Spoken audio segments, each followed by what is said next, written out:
Bienvenidos todos y cada uno de los presentes, que el Señor bendiga nuestras vidas de manera especial a través de su palabra. Tenemos un concepto equivocado de la bendición. Dios me bendijo, decimos cuando tenemos pisto. Que Dios me bendiga, decimos pensando en dinero. Y dice la carta a los Efesios que Él nos bendijo con toda bendición en los lugares celestes, dándonos a Cristo Jesús. Lo tenemos a Él, y la manera de intimar, de conocerlo a Él, es a través de su palabra. Nos alegramos de tener este libro precioso de la Sagrada Biblia frente a nosotros y disponernos a aprender de su palabra esta noche. Padre bendito, te ruego en tu misericordia que nos hables, que te reveles a nosotros, que nos des sabiduría, que des gracia a tu siervo, Señor, y poder, así como diste a Esteban, Señor, gracia y poder. Señor, nos cubrimos con tu sangre y pedimos que en tu misericordia te reveles a nosotros. Tengo temor, Señor, de ti.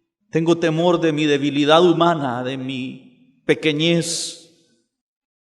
Y Padre, tiemblo al pensar que tú eres un Dios santo. Y de lo pequeño que yo soy, Señor, te ruego en el nombre de Jesús que tengas misericordia, Señor, y escuches el clamor de tu siervo que dice, como Samuel: heme aquí, Señor. Habla, que tu siervo oye. Háblanos hoy, Señor, y danos oído atento para oír tu palabra. En el nombre de Jesús te lo ruego. Amén. Mientras usted busca en su Biblia el capítulo 6 del libro de los Hechos, en este estudio que hemos emprendido del libro de los Hechos, hacemos el saludo respectivo a la audiencia de Faro Estéreo en 105.9 del FM, www.radiofaro.es.tl, a los hermanos que nos escuchan a través de Radio Visión Santa Catarina Mita en 106.9, a quienes nos escuchan a través de la emisora web Radio Maranata, y a quienes también nos han de escuchar a través de Radio Dios de Pacto, que emite desde Jersey, Estados Unidos. Tenemos los versículos 8 al 15 para concluir el capítulo 6 en este estudio que llevamos de las Sagradas Escrituras, y leemos, dice la Escritura de esta manera: y Esteban, lleno de gracia y de poder, hacía grandes prodigios y señales entre el pueblo. Entonces se levantaron unos de la sinagoga, llamada de los Libertos, y de los de Cirene, de Alejandría, de Cilicia y de Asia, disputando con Esteban, pero no podían resistir a la sabiduría y al espíritu con el que hablaba. Entonces sobornaron a unos para que dijesen que le habían oído hablar palabras blasfemas contra Moisés y contra Dios, y soliviantaron al pueblo, a los ancianos y a los escribas, y arremetiendo le arrebataron y le trajeron al concilio. Y pusieron testigos falsos que decían: este hombre no cesa de hablar palabras blasfemas contra este lugar santo y contra la ley. Pues le hemos oído decir que ese Jesús de Nazaret destruirá este lugar y cambiará las costumbres que nos dio Moisés. Entonces todos los que estaban sentados en el concilio, al fijar los ojos en él, vieron su rostro como el rostro de un ángel. Amén. Una hermosa porción que nos habla del testimonio de la vida de Esteban. Me hace preguntarme qué de nuestro testimonio, de nuestra vida.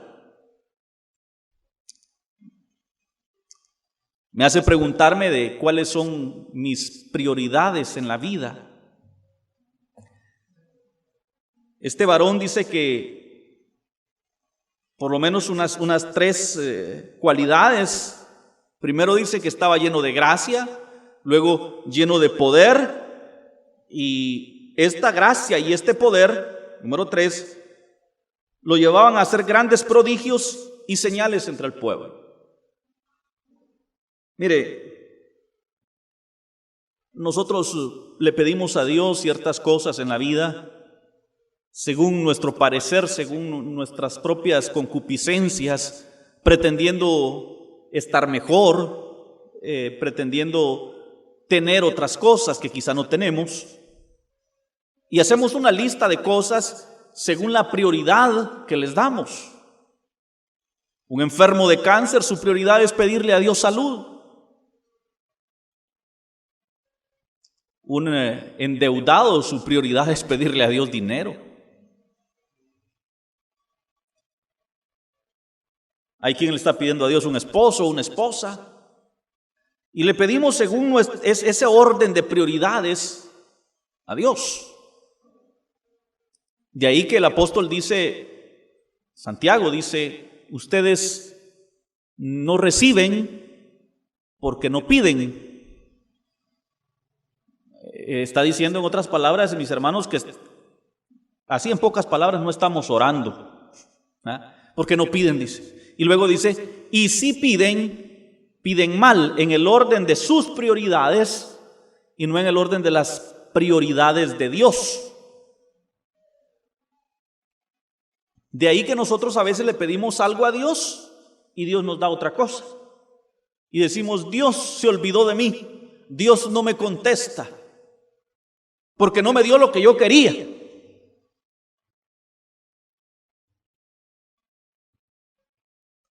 Y sin embargo, no cabe la menor duda, en virtud de lo que la palabra enseña, que Dios nos dio lo que nosotros necesitamos, aunque en nuestra escasez mental pensamos que no es prioridad. Dios nos dio lo que Él sabe que es prioritario en nuestras vidas. Él nos da en el orden suyo, y el orden suyo es perfecto. ¿Será la voluntad de Dios que yo esté enfermo? ¿Será que Dios quiere que yo esté endeudado? Los predicadores modernos dicen lo contrario, dicen que no, que la voluntad de Dios es que usted no le deba nada a nadie, que la voluntad de Dios es que usted esté sano, la voluntad de Dios es que usted sea el campeón de la vuelta ciclística, que usted sea el candidato ganador de las elecciones, que usted sea, el chinchín del pueblo, ¿verdad? La Biblia enseña que Dios nos da a cada uno, según su parecer, lo que nosotros necesitamos. Y a veces le parecerá ilógico lo que le voy a decir, pero analícelo. A veces necesitamos enfermarnos. A veces necesitamos tener pobreza. A veces necesitamos tener problemas. Porque cuando todo está bien, y le recomiendo leer Deuteronomio capítulo 28, cuando todo está bien, se nos olvida que Dios es Dios. Yo no sé si a usted le ha pasado, yo hablo por mí, no vengo aquí a hablar de la gente, pero yo hablo por mí. Cuando uno está sano, cruza las canillas, enciende la tele y no le dan ganas de ir al culto. Pero cuando uno está enfermo, que no se puede levantar de la cama con la pata enyesada, ¿va? Oye que cantan por allá y dice, Malaya, estuviera bueno yo para ir al culto. Por eso es que a veces es necesario que caigamos en enfermedad, porque entonces valoramos lo que hemos perdido. Porque en medio de la debilidad, en medio de la enfermedad, en medio de la crisis, en medio de la deuda, ahí estamos de rodillas hablando con Dios. Digo estas cosas, mis hermanos, porque este varón Esteban tenía unas cuantas cosas que a veces nosotros no le estamos pidiendo a Dios. Primero dice que estaba lleno de gracias. Y yo no sé, al final de cuentas, a qué tipo de gracia se refiere el escritor bíblico, porque podríamos hablar de la gracia salvadora, de ese favor bendito que Dios nos da al perdonar nuestros pecados, y eso es la gracia.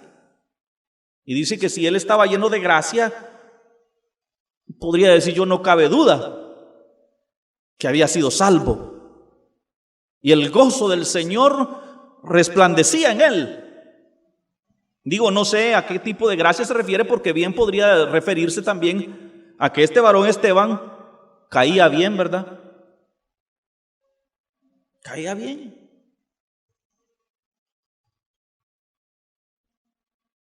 Es más, el versículo 15 dice que su rostro era como el rostro de un ángel. No se llamaba ángel, Conozco algunos ángeles que se llaman ángeles, pero que son el puro demonio.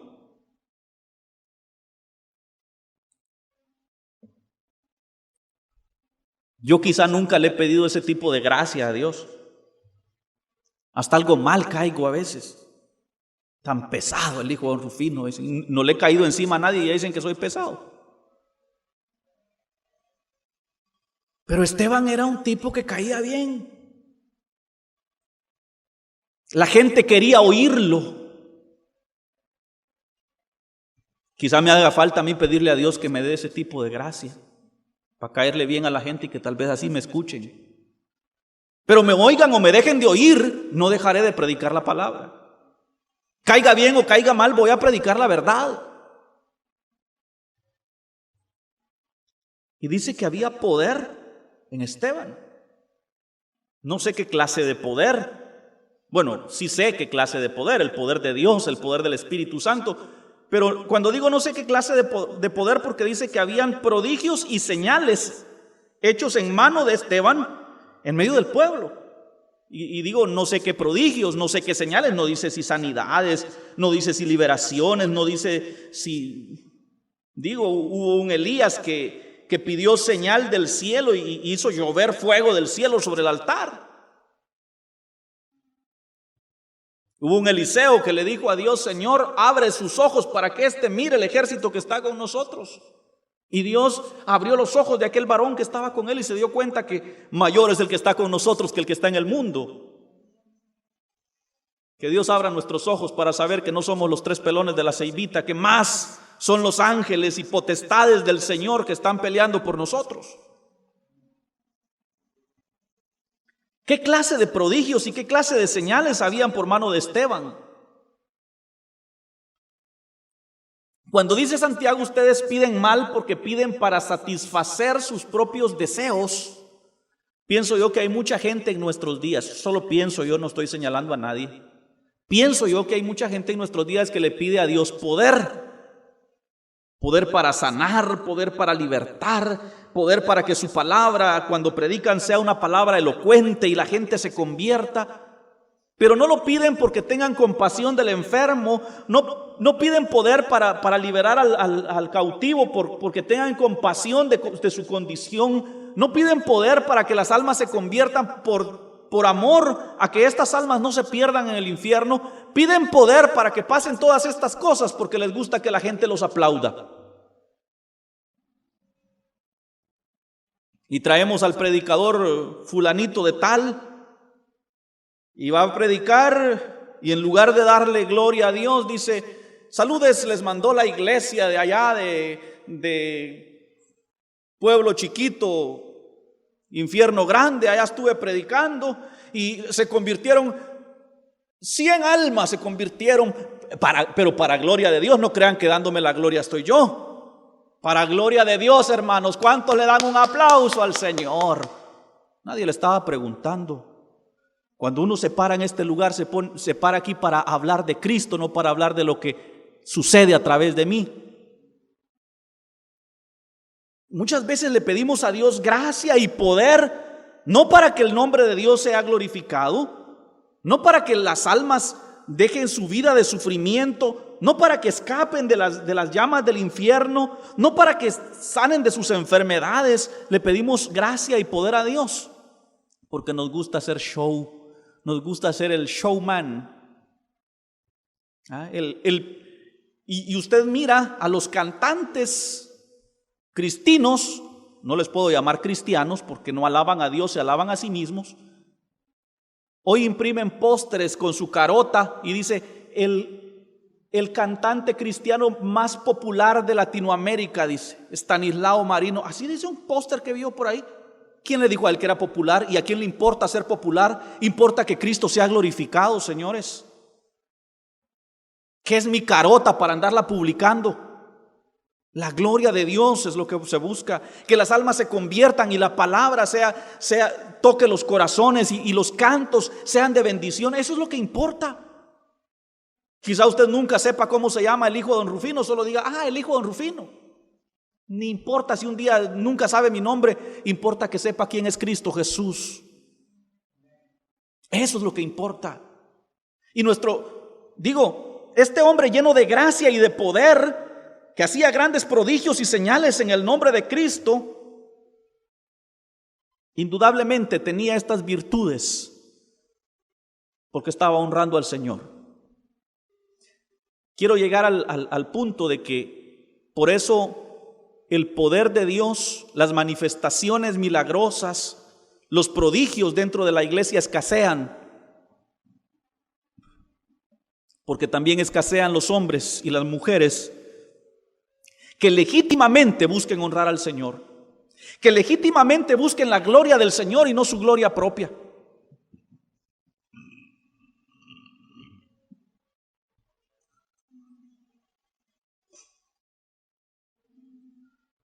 ¿Dónde está el Dios de Elías?, preguntó alguien. Y el Señor le responde: ¿dónde están los hombres como Elías?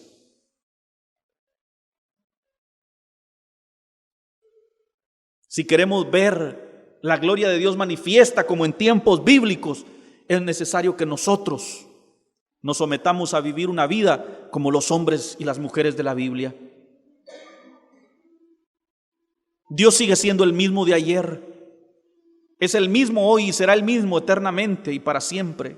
Su poder no ha menguado, su gracia no se ha escaseado, dice el libro de Isaías, porque no se ha acortado el brazo de Jehová para salvar. En otras palabras, su mano sigue estando extendida para levantar al caído, para sanar al enfermo, para restaurar al que está destruido.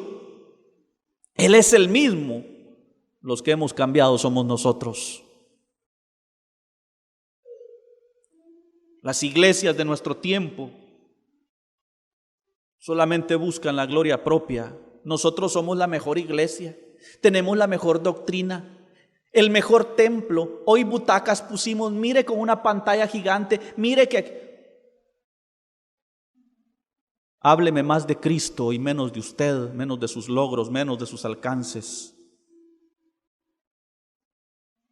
El apóstol Pablo dice: hablaré con locura, dice, hablando acerca de sí mismo, porque es locura hablar de uno mismo, y empieza a hablar de todo su currículum y dice: ¿quién más ha sufrido azotes? ¿Quién más ha sufrido naufragios? ¿Quién más ha tenido revelaciones? Y hace una lista de cosas que Dios le ha dado, y sin embargo dice: todo eso lo he tenido por poca cosa a cambio de conocer a Cristo.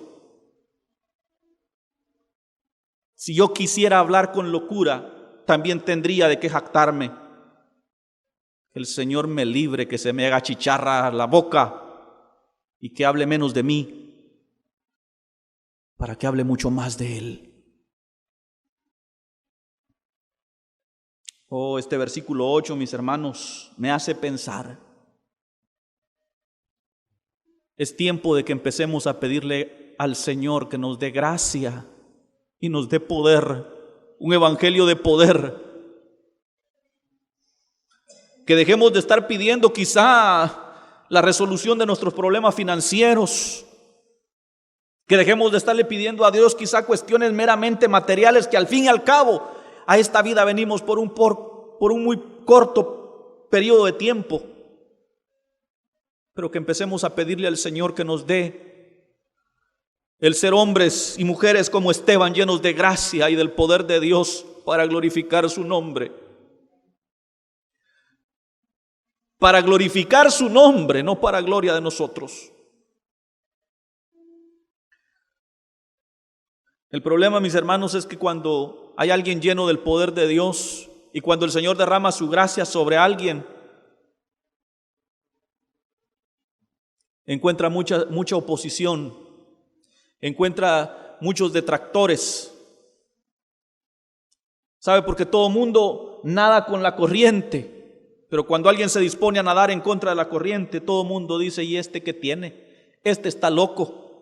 Y empiezan a inventarse toda clase de males y a poner incluso testigos falsos. Dice versículo 9: se levantaron unos de la sinagoga llamada los libertos, y los de Cirene y de Alejandría y de Cilicia y de Asia. Todas estas iglesias, porque sinagogas eran lugares de reunión para el estudio de la Torá. Y dice que se reunieron y se propusieron hacerle la vida imposible a Esteban. Y empezaron a discutir con él, a pelear con él, que este es lo que está predicando, que este es lo que dice, que no se somete a la doctrina de la sacrosanta denominación, porque les resultaba contradictorio que este varón veía cumplidas las profecías del Mesías en la persona de Jesús. Hermano, cuando usted hace la diferencia, cuando nosotros hacemos la diferencia y no somos uno más del montón que nada con la corriente, es obvio, es lógico, es de esperarse que encontremos oposición, que encontremos detractores y enemigos. Enemigos de la cruz de Cristo es que son. Mire, mientras más usted se parezca a Cristo, más tratarán de hacerle a usted lo que le hicieron a Cristo. A Él lo crucificaron. Ser cristiano, mis hermanos, cristiano de esta corriente moderna, de este evangelio modernista, se volvió una cuestión de caché. Ser cristiano es mayormente si pertenezco a la iglesia tal. Porque ahí fíjese usted que el grupo que toca, porque ahí fíjese que usted las mejores bandas, los mejores cantantes cristinos vienen a ministrar. Porque ahí fíjese que el congreso, que porque ahí fíjese que aquí, que allá. Sé de unas personitas que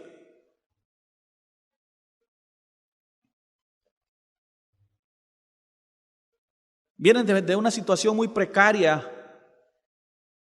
Y ahora que tienen su poquito de posibilidades, el día que les dan un privilegio en la iglesia, tienen que estrenar. Hay que ir a comprar ropa porque tengo que recoger la ofrenda.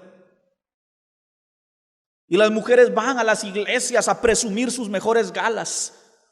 La fulana, el par de zapatos que traen y le va con el vestiducho que carga. En cambio yo.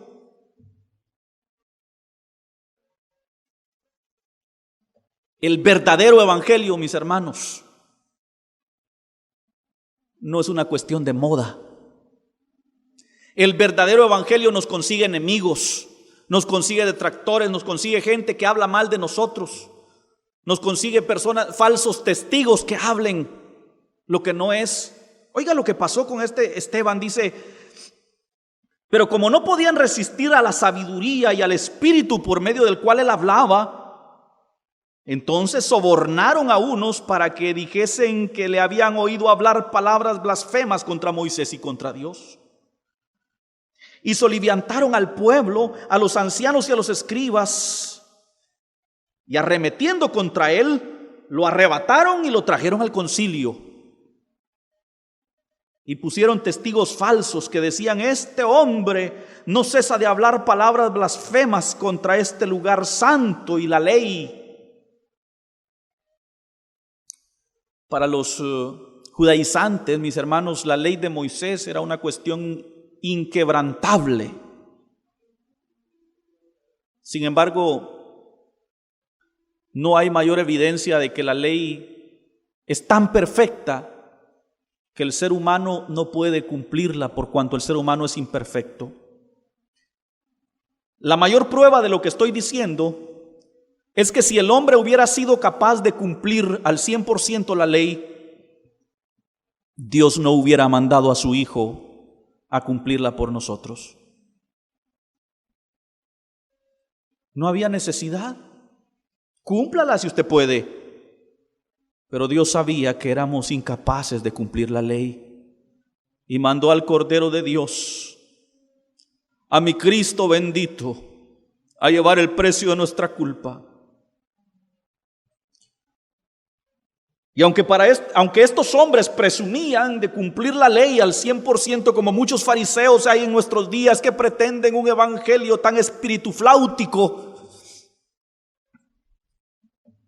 es imposible. El hombre y la mujer que quiere de verdad conocer el favor de Dios solo necesita una cosa: humillarse delante de Dios, reconocerse culpable, reconocerse incapaz, reconocerse necesitado. Porque el Señor habita entre los humildes, pero mira de lejos a los altivos. Y pusieron testigos falsos, dice incluso el versículo 11, que les pagaron para que hablaran mal de Esteban. Mira, hay mucha gente que se presta para hablar mal. Hay mucha gente que en aquel tiempo todavía se hacían de sus centavos, diría yo, tal vez tenía necesidad, pobre.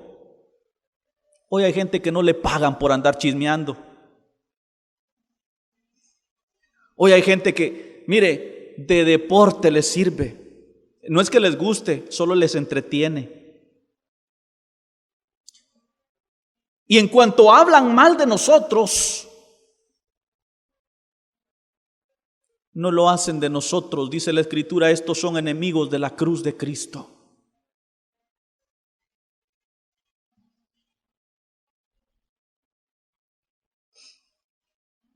Y estos testigos falsos dijeron que Esteban no dejaba de predicar, no dejaba de hablar en contra de la ley, lo que explicaba recién, y de este santo lugar, refiriéndose al templo. Por cuanto dice, le hemos oído decir que ese Jesús de Nazaret destruiría este lugar y cambiaría las costumbres que dio Moisés. Tenemos entonces que entender, mis hermanos, las palabras de Jesús a la samaritana. No es ni en este lugar, ni es en aquel lugar, es en este momento que los verdaderos adoradores adoran al Señor en espíritu y en verdad. Quizá un día se nos cierren las puertas de este lugar. Quizá las políticas del gobierno cambien y la iglesia sufra persecución. Pero importa que entre Dios y hoy haya un hilo blanco de comunicación. Importa que Dios me hable y que yo lo escuche y que mis oraciones entren al trono de su gracia. Eso es lo que importa al final de cuentas. Y de las costumbres que nos dio Moisés, dice, mire, la iglesia cristiana, la iglesia legítima, fundamenta su fe en la Biblia y solamente en la Biblia. No se trata de qué dice el pastor, no se trata de qué dice el hijo de don Rufino. Si no tiene fundamento en este libro santo, no tiene ninguna validez. Allá en la competencia, digo, pero no es competencia. Ellos dicen que la autoridad es el Papa, las tradiciones y por último la Biblia. Y la palabra tradición es un sinónimo de la palabra costumbre. Y miren, Guatemala es rico en tradiciones. El folclor guatemalteco. Pero mire, son unas tradiciones tan estúpidas, tan absurdas. Así como lo oye. Unas tradiciones que caen en lo ridículo, que si uno las analiza concienzudamente dice, ¿y esta gente que le agarra?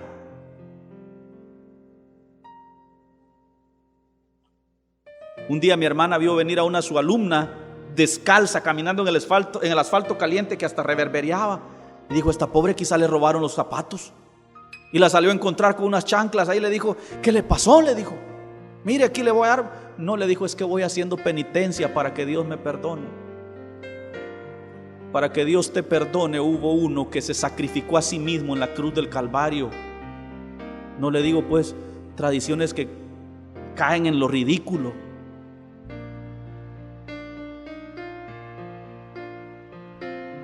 Lo interesante, mis hermanos, es que estos hombres dijeron, como una falsa acusación contra Esteban,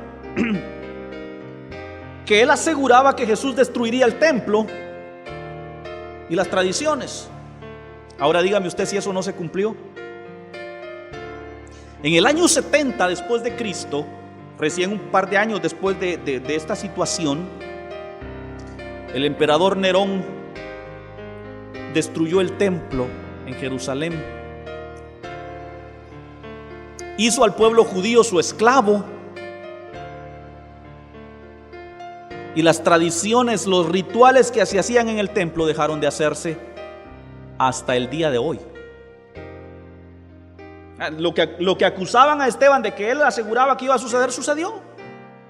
Hay mucha gente hoy que dicen que el hijo de don Rufino está loco, que los evangélicos están locos porque dicen esto, porque dicen aquello. Si he dicho algo conforme a la palabra de Dios, aténgase porque va a suceder. Va a suceder. Aunque digan que estoy loco, va a suceder.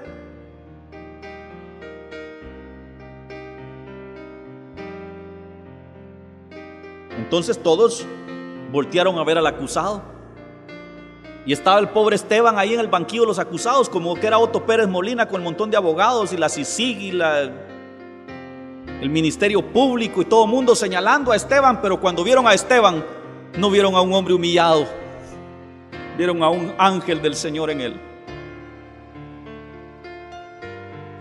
Que cuando la gente nos vea en nosotros la gracia de Dios. Que cuando la gente tenga la oportunidad de tratar con nosotros se den cuenta de que no es lo que dicen en la calle, que en realidad la gracia de Dios reposa sobre sus siervos. Padre amante, te doy gracias por tu palabra. Y te doy gracias, Señor, porque tú dijiste todo lo que pidieres al Padre en mi nombre creyendo. Y este versículo se complementa con otro que dice: todo lo que pidieres conforme a su voluntad. Señor, si fuera tu voluntad llenarnos de gracia y de poder como a Esteban. Si fuera tu voluntad, Señor, llenar a esta iglesia, a cada varón, a cada hembra, de gracia y de poder como a Esteban. Mas si no es tu voluntad, por cuanto no conozco tus designios, quiero decirte, Señor, sea hecho conforme a tu soberana voluntad. Que si nos das lo que pedimos, te adoraremos. Pero si no nos lo das, invariablemente también te adoraremos. Tú seguirás siendo nuestro Dios. Oh bendito Señor, gracias por este tiempo y por esta palabra. Cumple los propósitos para los que la enviaste. Y que en todo momento y en todo lugar sea tu nombre, solamente tu nombre, muy, pero muy exaltado. En Cristo Jesús te lo ruego. Amén.